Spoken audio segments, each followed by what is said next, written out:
Bagi Nur Halimah, roda kehidupan akan terus bergulir. Akan ada masa di mana kesulitan dan kepedihan merupakan masa lalu. Dan ia ingin menyongsong masa depan dengan langkah pasti.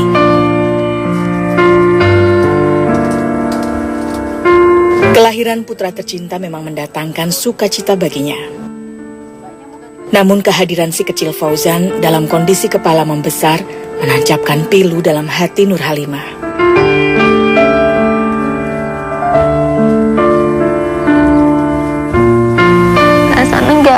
Nggih sedih ning kula pun namung saged ikhlas kali pasrah bersyukur.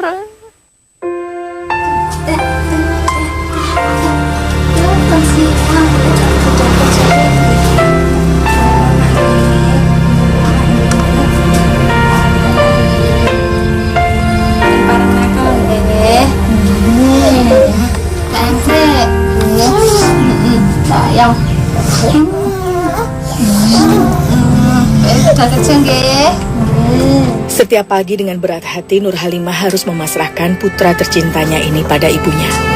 Ia harus mengais rezeki demi memenuhi keperluan Fauzan putra Halfi yang ia lahirkan setahun 8 bulan lalu. Yang susah genten susah nggih Mbak pingine kan nggih delok anake kon teniku melas jarus kudune anake semumur-umur pun saged dolan. Inggih kula tetap bersyukur ngonten niku titipan anak kula.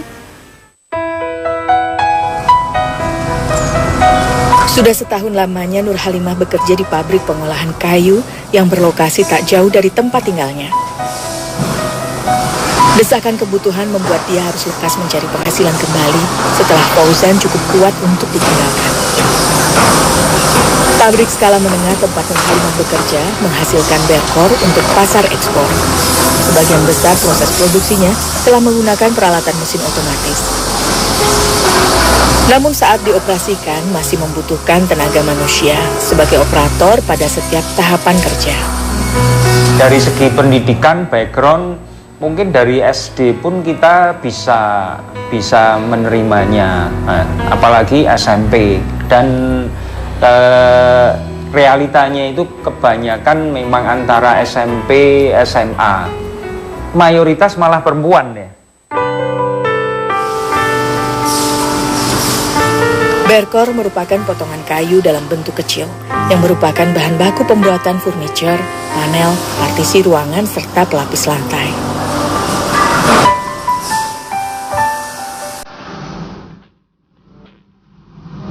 Pada pembuatan berkor, umumnya menggunakan bahan baku dari kayu sengon yang diperoleh dari beberapa wilayah di Pulau Jawa. Bentuknya sudah seperti balok dengan panjang rata-rata 1 meter.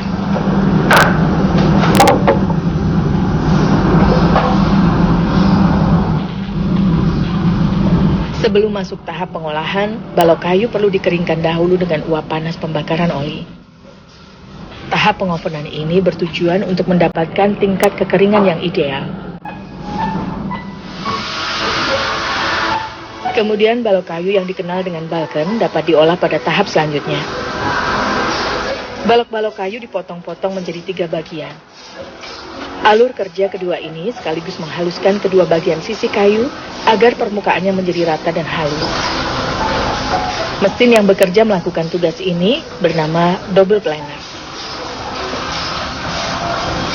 Setelah kayu keluar dari mesin, pekerja langsung melakukan penyortiran untuk memisahkan balken kualitas 1 dan 2. Di bagian inilah Nur Halimah bekerja setiap hari, mulai pukul 8 pagi sampai pukul 4 sore.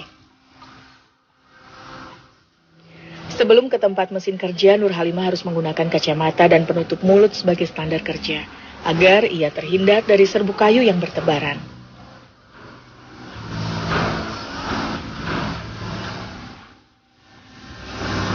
Bersama rekan kerja, Nur Halimah mengemban tugas untuk memilah kayu yang keluar dari mesin ini. Penyortiran harus dilakukan dengan tepat dan teliti, karena proses ini merupakan tahapan penting yang akan mempengaruhi kualitas produk. Pinginnya saya bertanggung jawab memajukan perusahaan lah Mbak. Berarti ntar kalau misalnya perusahaan bisa maju, siapa tahu ntar karyawan dapat gajinya dapat bisa dinaikkan.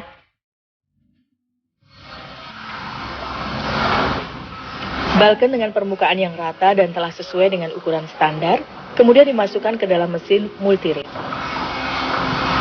Mesin ini bertugas membagi balken menjadi potongan lebih kecil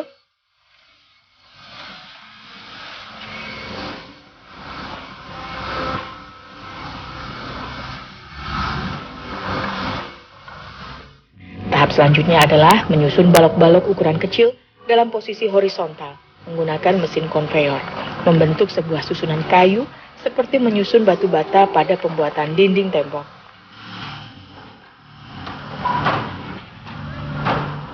Kemudian potongan kayu masuk tahap pres dan perekatan dengan mesin komposer. Sisi kayu akan lengket dan menjadi lembaran berukuran 2,5 meter kali 1,5 meter. Setelah pengemasan, produk lokal ini siap untuk dijual ke luar negeri.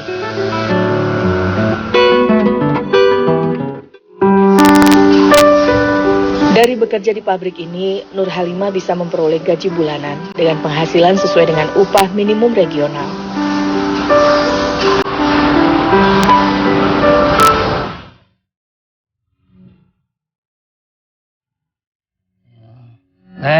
Kayak ingin yang rumah sakit, untuk obat, diombe mendina. Nur Halimah merupakan anak satu-satunya dari pasangan Nardi dan Poniem. Beruntung perempuan 23 tahun ini sempat mencicipi bangku sekolah hingga tingkat menengah pertama. Melihat kondisi orang tua yang serba pas-pasan, ia sempat memutuskan untuk merantau ke ibu kota demi membantu meringankan beban kedua orang tuanya.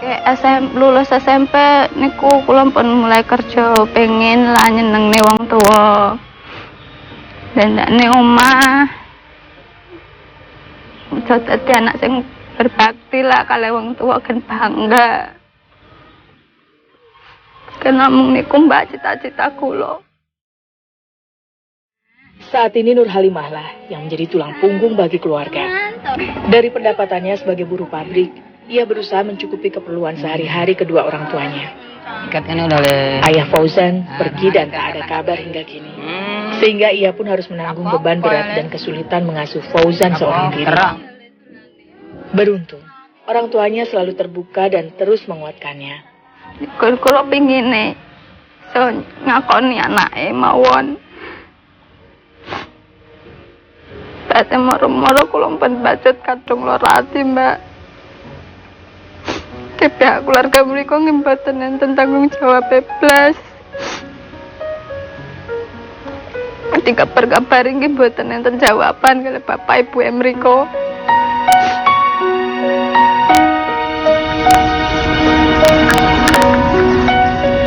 Sang ayah Nardi hanya menggantungkan hidup dari hasil bertani dari lahan kecil warisan keluarga. Luasnya tidak seberapa dan termasuk lahan tak ada hujan pula.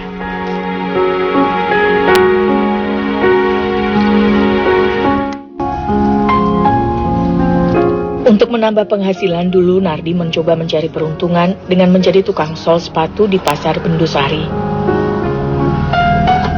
Itu pun hanya dapat ia lakukan seminggu 2 kali, karena pasar beroperasi berdasarkan penanggalan Jawa, yaitu Pon dan Pahing. Mulai ngesol sepatu kula tahun 19. Setelah kehadiran sang cucu, Sunardi lebih memilih mengerjakan sol sepatu di rumah. Hal ini ia lakukan agar dapat lebih mudah memantau sang cucu. Bersama sang istri, ia berbagi tugas mengasuh cucu satu-satunya.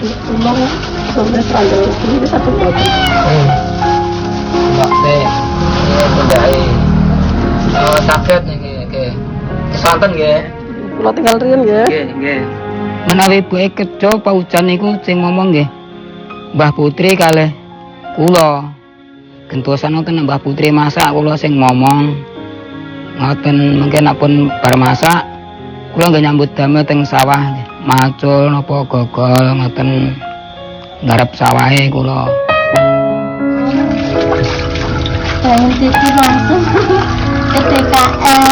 Dalam keterbatasannya, Fauzan tumbuh dengan normal. Dari berbagai hasil pemeriksaan laboratorium, tak satu pun ada gangguan pada organ bagian dalam Fauzan. Fauzan kecil juga tidak mudah rewel. Perawatannya alhamdulillah mboten susah. Gampang, maame purun, mimi enggih purun. Nur Halimah telah mencoba berikhtiar dengan memeriksa kondisi Fauzan semenjak dini. Namun dokter yang memeriksa menyatakan tak dapat mengambil tindakan lebih lanjut. Belum lagi kendala biaya dan kesulitan mengurus administrasi untuk keperluan pengobatan. Mbak dari umur 3 minggu niku dibetoteng Solo, rumah sakit Solan tembeku nggih pun dirawat. Terus dirasedok nggih rawat jalan bola-balik. Terakhir mboten mriku terus dokternya mboten wonten ngoperasi, hasilnya fatal. Ke pihak keluarga nggih pun pasrah. Semakin hari jumlah cairan yang ada di kepala Fauzan terus bertambah dan ukuran kepalanya semakin membesar.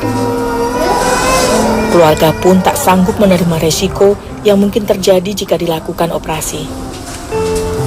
Sehingga Nur Halimah dan keluarga terus mengusahakan kesembuhan Fauzan dengan berobat jalan.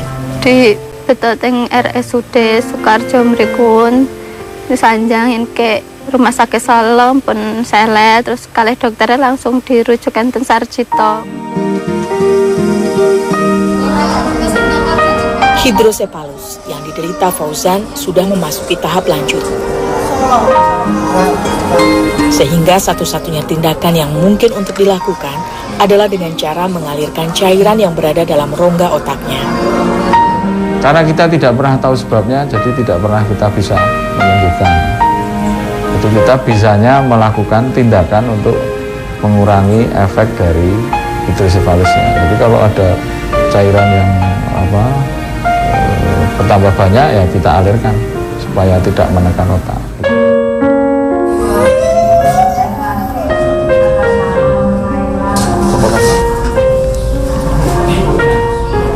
Terus bertambahnya jumlah cairan yang berada dalam otak dapat mempengaruhi pertumbuhan Fauzan secara keseluruhan, di mana kepala akan terus membesar, sedangkan badan akan semakin menyusut. Makanya istilah medisnya prognosisnya akan lebih baik, ya prognosisnya. Kenapa ya? Karena tadi cairan yang mendesak otak itu bisa dikeluarkan, dialirkan, otak itu diharapkan bisa berkembang. Dan kalau otak berkembang, dia tumbuh kembangnya kan baik, gerakannya baik. Kalau kita lihat pasien ini kan karena kepalanya besar, dia tidak bisa mengangkat kepala. Kemudian umur 18 bulan dia juga belum bisa berkata-kata, belum bisa ya. Jadi itu tumbuh kembangnya tuh dipengaruhi oleh otaknya.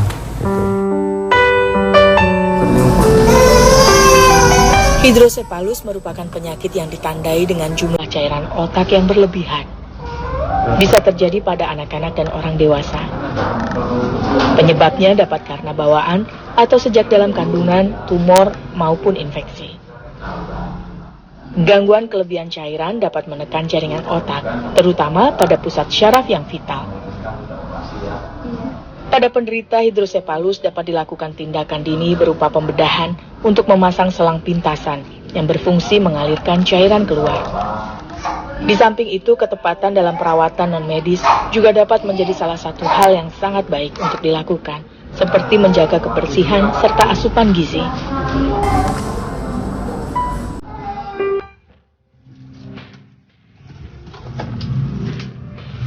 Dari hasil kerja kerasnya, Nur Halimah sempat mengumpulkan batu bata dan bahan bangunan untuk memperbaiki tempat tinggalnya.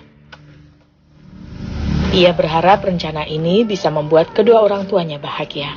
Namun sayang, cita-cita Nur Halimah tidak sesuai dengan harapan, karena kondisi sang putra lebih membutuhkan biaya dan perhatian khusus. Asanya kini berubah untuk kesembuhan buah hatinya.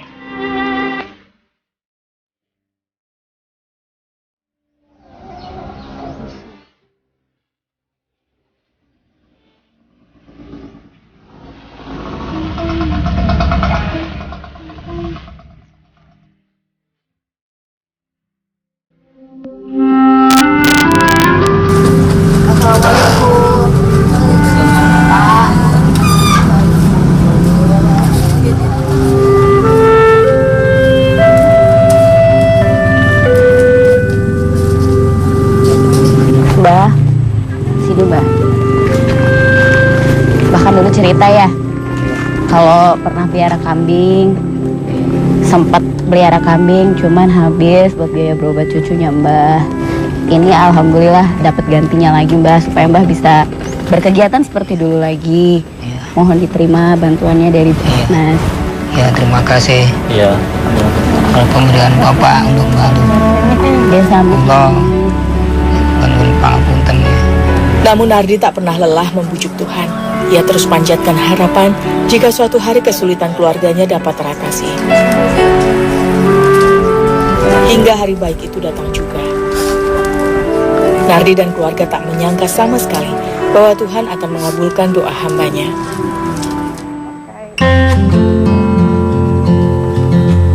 Melalui Badan Amil Zakat Nasional, asa Nardi dan keluarga mulai terbentang.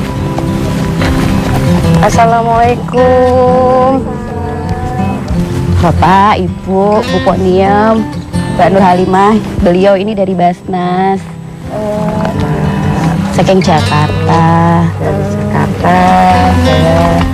Ini kami juga mau memberikan sesuatu titipan dari muzaki-muzakinya Basnas. Nah, bisa dibuka. Nah, ini yang insya Allah rumah Mbak Nur Halimah sama Bapak ini akan kami pugar titipan dari muzakinya Basnas. Bantuan ini Pemugaran rumah ini biar adik juga bisa ke tempat yang lebih layak, udaranya juga lebih bagus. Tak hanya itu, harapan Halimah untuk kedua orang tuanya agar hidup layak pun terlaksana atas izin yang kuasa. Bersyukur banget Mbak, selama ini yuk berjuang, Bu. Pengen gak anu cita-citane gak iso.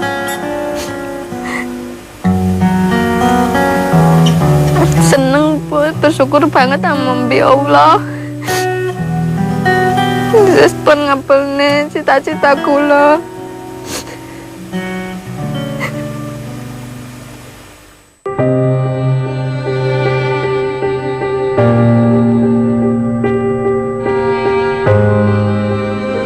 Alhamdulillah ini juga ada box buat adik Fauzan supaya bisa tidurnya lebih layak, tidak di lantai lagi, biar adik Fauzan bisa lebih sehat ya Bapak, Ibu, dan Bapak juga bisa tenang karena boxnya bisa nggak jatuh adik Fauzannya ya, insya Allah ya. Dan untuk Fauzan akhirnya ia bisa tergolek dengan nyaman. Tak ada lagi pelindung plastik lusuh di atas dipan, apalagi nyamuk yang kerap hinggap di kulitnya. Untuk pengobatan Fauzan di Rumah Sakit Sarjito nanti, Rumah Sehat Basnas akan mengurus juga kelengkapan surat untuk meningkatkan manfaat kesehatan BPJS bagi anggota keluarga ini. Inilah hasil dari kesabaran dan keikhlasan yang dituai oleh Nur Halimah. Saat ada kesulitan, Tuhan mendatangkan banyak sekali kemudahan, sehingga membuatnya semakin kuat untuk berupaya bagi kesembuhan anak tersayangnya Fauzan.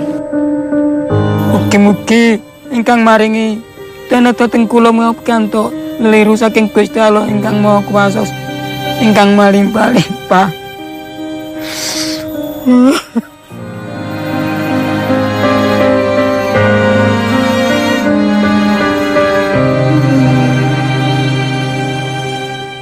Lihatlah dan